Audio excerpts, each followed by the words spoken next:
ओम नारायण नारायण नारायण नारायण। दोस्तों, आज हम रिव्यू करने वाले हैं रन इस 2020 की अमेरिकन साइकोलॉजिकल थ्रिलर फिल्म का, जिसे अमेरिका में हुलू पर और लायंस गेट के द्वारा कुछ जगहों पर थिएटर में आज से 4 महीने पहले यानी नवंबर 2020 में रिलीज़ किया गया था। पर अन्य देशों में इंटरनेशनली इसे इसी महीने 13 दिन पहले यानी 2 अप्रैल को नेटफ्लिक्स पर रिलीज़ किया गया है। नेटफ्लिक्स पर यह फिल्म हिंदी में भी अवेलेबल है अगर आप इसे देखना चाहते हैं तो। इस फिल्म के डायरेक्टर है अनीश चगंटी, जिनकी पिछली फिल्म आपको याद ही होगी 3 वर्ष पहले रिलीज़ हुई थी सर्चिंग, जिसे मैं अपने जीवन की one of the best film कहूँगा। वो एक सबसे बढ़िया एक्सपीरियंस था मेरे जीवन का। उस फिल्म को देखने के लिए मैं 350 किलोमीटर दूर गया था और वो बिल्कुल वर्थ था इतनी दूर जाना उस फिल्म को देखने के लिए। तो 3 वर्ष के बाद में अनीश चगंटी, जो भारतीय मूल के अमेरिकन डायरेक्टर है, उनकी फिल्म अभी आई है रन।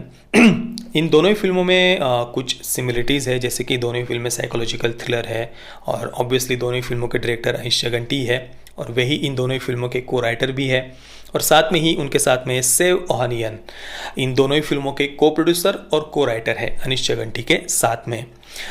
फिल्म में मुख्य भूमिका में है सारा पॉल्सन और कायरा एलन। सारा पॉल्सन को इसके पहले भी हम कई सारे डार्क कैरेक्टर्स में देख चुके हैं और कायरा एलन का जो पात्र है इस फिल्म में क्लोई का, उसे पूरी फिल्म में व्हील चेयर पर दिखाया है। दिव्यांग है वो कैरेक्टर और जिस एक्ट्रेस ने कैरेक्टर प्ले किया है कायरा एलन, वो रियल लाइफ में भी व्हील चेयर का यूज़ करती है किसी बीमारी के कारण। इस कारण से उन्होंने उस पात्र को पूरी तरीके से न्याय दिया है। उनकी पीड़ा को हम सच में अंदर से फील कर पाते हैं। अब देखिए, ये एक साइकोलॉजिकल थ्रिलर है, थोड़ी बहुत मिस्ट्री भी है फिल्म में, तो कहानी के बारे में तो ऑब्वियसली हम बात नहीं करने वाले हैं। और वैसे भी फिल्म एक समय के बाद में काफ़ी प्रिडिक्टेबल हो जाती है। तो ऊपर से मैं कहानी आपको बता दूंगा, तो जो कुछ थोड़ा बहुत फिल्म के शुरुआत के जो आधा घंटा है, जो हमें सबसे ज़्यादा सरप्राइज करता है, शॉक करता है, तो वो भी अगर मैं फिल्म का बेस आपको थोड़ी बहुत कहानी की हिंट दे दूंगा तो वो शुरुआत का आधा घंटा भी आपको सरप्राइज नहीं कर पाएगा। इस कारण से बिल्कुल भी हम कहानी के बारे में कुछ भी बात नहीं करने वाले। ये एक ऐसी फिल्म है जिसके बारे में आपको जितना कम पता होगा, जितना ब्लैंक माइंड से आप इसे देखेंगे, उतना ही ये फिल्म आपको सरप्राइज करेगी। मैंने तो बिल्कुल भी इसके बारे में कुछ भी पढ़ा नहीं था। इवन मैं सच कहूँ, मुझे ये भी नहीं पता था कि ये फिल्म अनीश चगंटी की है। मैं बस नेटफ्लिक्स मैंने ओपन किया, देखा ये फिल्म अवेलेबल है, अभी अभी रिलीज़ हुई है, तो मैंने क्लिक किया और फिल्म देखना शुरू किया। फिल्म देखने के बाद, पूरी होने के बाद मुझे पता चला कि भाई ये अनीश चगंटी की फिल्म है, जिनकी पिछली फिल्म सर्चिंग मुझे इतनी ज़्यादा पसंद आई थी। एक तरीके से वैसे ये अच्छा भी हुआ कि मुझे पता नहीं था कि अनीश चगंटी की फिल्म है, नहीं तो मैं एक कुछ बहुत ज़्यादा एक्सपेक्टेशंस लेकर फिल्म देखने के लिए बैठता कि भाई सर्चिंग जैसा कुछ बहुत बढ़िया एक्सपीरियंस ये फिल्म देगी। तो वैसे कोई एक्सपेक्टेशंस लेकर मैं ये फिल्म देखने के लिए बिल्कुल भी नहीं बैठा था और इस कारण से फिल्म के शुरुआत के जो 35 से 40 मिनट थे वो बिल्कुल सरप्राइजिंग थे। मैं वहाँ पर बस यही सोच रहा था, ये क्या हो रहा है, बिल्कुल ये रिएक्शन था मेरा। और अगर आपको इस फिल्म के बारे में कुछ भी पता नहीं होगा ना, तो ये शुरुआत का आधा घंटा आपको भी बिल्कुल वैसे ही सरप्राइज करेगा। मैं तो कहूँगा कि आप इसे इवन गूगल पर भी सर्च मत करिए, बस चाहिए और देखिए इस फिल्म को।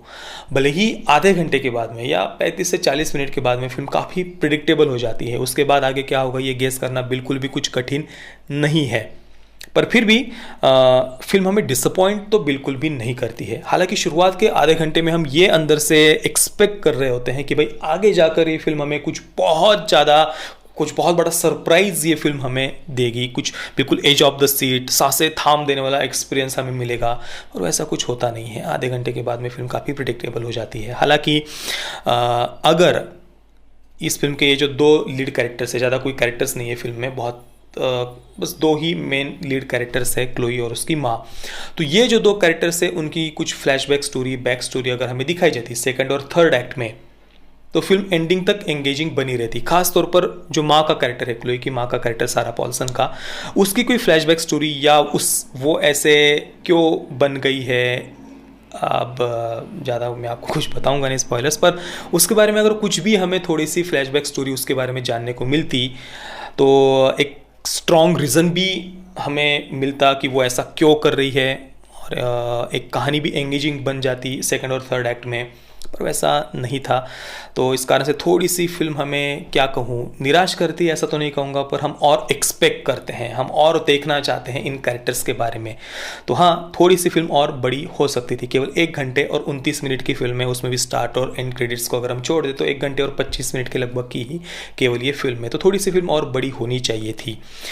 इसके अलावा जो क्लोई का कैरेक्टर है उसको एंडिंग में जो करते हुए दिखाया है, बिल्कुल एंडिंग में कह रहा हूँ, बिल्कुल एंडिंग, तो ठीक था, वो एक तरीके से एक साइकोलॉजिकल थ्रिलर फिल्म है, पर उसके उसे मूव ऑन करते हुए अगर दिखाया जाता, वो अपने पास्ट को छोड़कर, पीछे छोड़कर जीवन में आगे बढ़ गई है, भूल गई है अपने पास्ट को, तो और बेटर रहता, ऐसा मेरा ओपिनियन है। ज़रूरी नहीं, वैसे ये एंडिंग भी मुझे बिल्कुल पसंद आया। बाकी फिल्म टेक्निकली बिल्कुल वेल मेड है। सिनेमेटोग्राफी और बीजीएम, इन दोनों को इस फिल्म का हम सबसे स्ट्रॉन्ग प्लस पॉइंट कह सकते हैं। खास तौर पर सिनेमेटोग्राफी इस फिल्म की मुझे सबसे ज़्यादा पसंद आई। जैसे कि फिल्म की शुरुआत में जो हॉस्पिटल का सीन है, या उस बच्चे को जो जहाँ पर उस बॉक्स में दिखाया गया है, वो सीन्स बिल्कुल हमें शॉक कर देते हैं कि भाई ये हो क्या रहा है, आखिर क्या दिखाने वाली ये फिल्म हमें। एकदम से हमारी उत्सुकता बढ़ जाती है आगे क्या होगा ये जानने की। तो बस ज़्यादा कुछ एक्सपेक्टेशंस रखे बगैर, सर्चिंग वगैरह इन बातों को, उस फिल्म को बिल्कुल भूल कर, बिना किसी एक्सपेक्टेशंस के आप इस फिल्म को देखिए। ये फिल्म बिल्कुल भी आपको डिसअपॉइंट नहीं करेगी। मैं रन को दूंगा 7.5 out of 10 stars. Parental guidance की बात करें तो फिल्म में कोई सेक्स, न्यूडिटी नहीं है, वायलेंस भी कोई खास ऐसा नहीं है, कोई स्ट्रॉन्ग लैंग्वेज भी नहीं है। तो अगर आप देखना चाहते हैं परिवार के साथ में तो देख सकते हैं।